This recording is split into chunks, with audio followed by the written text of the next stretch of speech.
Hello guys.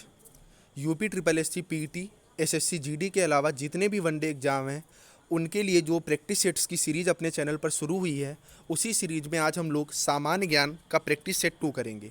उम्मीद है आपने प्रैक्टिस सेट फर्स्ट देख लिया होगा और उसको शेयर कर दिया होगा। अगर अभी तक आपने नहीं देखा है तो उसका लिंक नीचे डिस्क्रिप्शन में दिया हुआ है, जाकर के देख लें।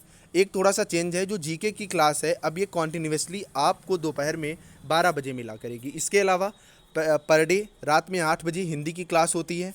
कल भी क्लास थी, आज इसका प्रैक्टिस सेट सेकंड हम लोग करेंगे। तो देरी ना करते हुए सीधे हम लोग क्वेश्चंस पर आते हैं।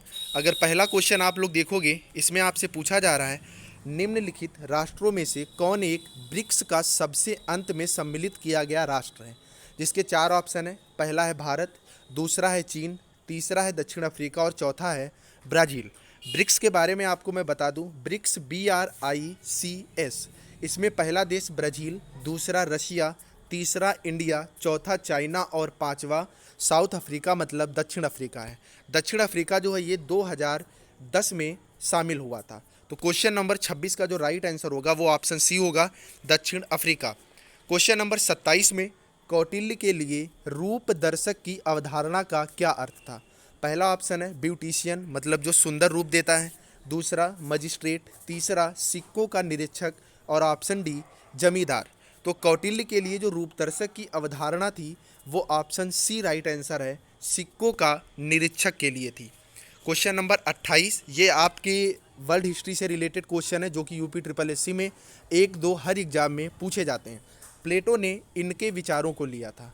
पहला ऑप्शन है हेराक्लीट्स, दूसरा है पार्मेनिडीज, ऑप्शन सी सुकरात और ऑप्शन डी ये सभी। बताइए इसका राइट आंसर क्या होगा। आप लोग इसके जवाब कमेंट में दिया करिए इस तरह से, जैसे 28 का ऑप्शन ए है तो इस तरह से आप लिख के आंसर बताया करिए। तो क्वेश्चन नंबर 28 का राइट आंसर ऑप्शन डी होगा। प्लेटो ने हेराक्लीट्स, पार्मेनिडीज और सुकरात सबके विचारों को लिया था। क्वेश्चन नंबर 29 में आपसे पूछा जा रहा है किसके लिए समस्त अस्तित्व एक गतिशील पदार्थ है। इसके 4 ऑप्शन है। पहला है प्लेटो, दूसरा है हॉब्स, तीसरा है TH ग्रीन और चौथा ऑप्शन रूसो। बताइए इसका राइट आंसर क्या होगा।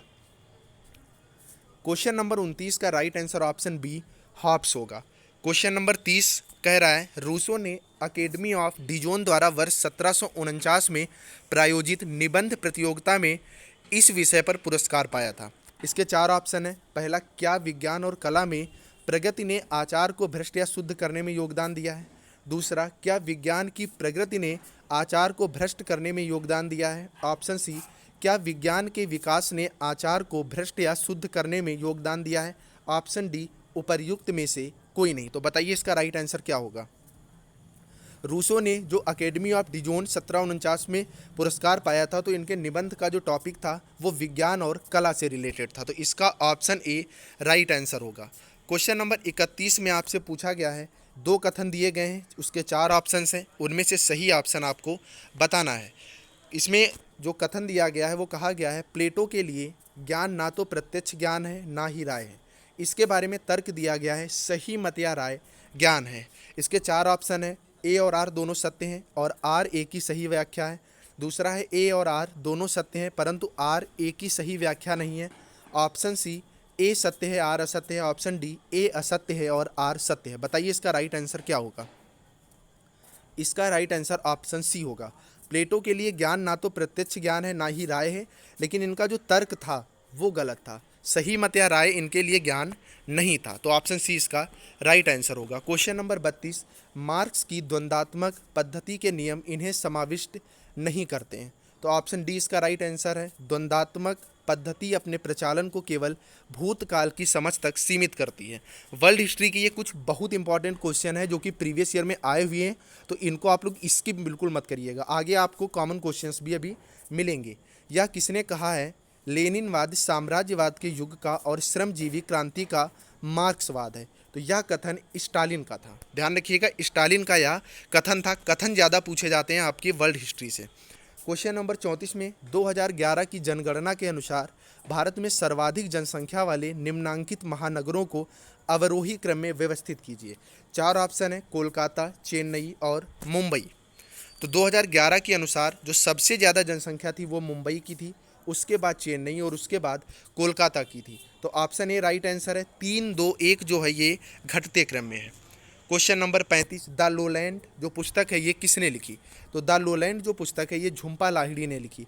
काफ़ी ज़्यादा फेमस पुस्तक है, आप लोगों से ये क्वेश्चन रिपीटेड भी पूछा जा सकता है। क्वेश्चन नंबर 36, 4 अप्रैल 2014 को IRNS फर्स्ट बी का दूसरा उपग्रह प्रक्षेपित किया गया। तो ये जो प्रक्षेपित किया गया ये PSLV-C 24 के द्वारा प्रक्षेपित किया गया। ऐसा ही क्वेश्चन एक प्रैक्टिस सेट में दिया हुआ है जो कि काफ़ी ज़्यादा इंपॉर्टेंट है। जो विज्ञान प्रौद्योगिकी से क्वेश्चंस आते हैं वो आपके इसी टाइप के क्वेश्चंस एग्जाम में पूछे जाते हैं। क्वेश्चन नंबर 37, शिक्षा के अधिकार अधिनियम 2009 में एक अध्यापक के लिए न्यूनतम कार्य घंटे प्रति सप्ताह निर्धारित किए गए हैं। मतलब शिक्षा का अधिकार अधिनियम जो 2009 में आया था उसमें एक शिक्षक को हफ्ते में कम से कम कितने घंटे कार्य करना था? तो उसको 45 घंटे मिनिमम वर्क करना था। तो क्वेश्चन नंबर 37 का राइट आंसर ऑप्शन बी होगा। क्वेश्चन नंबर 38, शिक्षा के अधिकार अधिनियम 2009 में विद्यालय प्रबंधन समिति में भर्ती विद्यार्थियों के माता पिता या अभिभावकों की न्यूनतम सदस्य संख्या प्रतिशत में निर्दिष्ट है। मतलब विद्यालय प्रबंधन अब समिति बनती है जिसमें जो छात्रों के अभिभावक हैं उनको सम्मिलित किया जाता है और यह संख्या 75% तो होनी ही चाहिए। तो इस क्वेश्चन का राइट आंसर ऑप्शन बी होगा। क्वेश्चन नंबर 39, पृथ्वीराज तृतीय और मोहम्मद गौरी के मध्य कितने युद्ध लड़े गए? आप सबको पता है जो तराइन के युद्ध थे वो पृथ्वीराज और मोहम्मद गौरी के मध्य लड़े गए थे। तो ये 2 युद्ध हुए थे। इनका समय क्या था ये आप लोग कमेंट में बताइएगा। क्वेश्चन नंबर 40, लेखक और कृति 2 दिए हुए हैं आमने सामने, इसमें से आपको मैच करना है, कौन सा सही नहीं है वो बताना है। विशाख दत्त, देवी चंद्रगुप्तम, विशाख दत्त ने ही लिखी थी। पाल्य काव्य, हस्त्यारुवेद इन्होंने ही लिखी थी। वारामिहिर ने पंच सिद्धांत लिखा था। आर्यभट्ट की लघु जातक कथा नहीं थी। लघु जातक कथा किसने लिखी थी इसको आप कमेंट में बताइएगा। क्वेश्चन नंबर 41, धरातली सजावट की पितरा ड्यूरा का सर्वप्रथम प्रस्तुतिकरण निम्नलिखित में से किसमें है? तो जो ये पितरा ड्यूरा प्रस्तुतिकरण जो हुआ था ये इत्माउद्दौला के मकबरे में हुआ था। इत्माउद्दौला का मकबरा किसने बनवाया था इसका भी जवाब आप लोग कमेंट में बताइएगा। अखिल भारतीय कांग्रेस के प्रथम 20 वर्ष में इसका अध्यक्ष 3 बार कौन हुआ? तो इसका राइट आंसर ऑप्शन बी होगा। दादा भाई नौरोजी जो आपके भारतीय राष्ट्रीय कांग्रेस थी इसकी 3 बार अध्यक्ष हुए। 2 बार ये कलकत्ता अधिवेशन में अध्यक्ष हुए थे। गांधी जी से हुए पूना समझौता पर निम्नलिखित में से किसने हस्ताक्षर किए थे? तो इस पर जो हस्ताक्षर किए थे वो भीमराव अंबेडकर ने किए थे मध्यस्थता करके। और ये जो आपका पूना पैक्ट हुआ था ये 1932 में हुआ था। ध्यान में रखिएगा जो पूना पैक्ट हुआ था ये 1932 में हुआ था। काफ़ी ज़्यादा इंपॉर्टेंट क्वेश्चन है। कांग्रेस के किस अधिवेशन में सूरत विभाजन हुआ था? तो कांग्रेस के 23 अधिवेशन में सूरत विभाजन हुआ था 1907 में।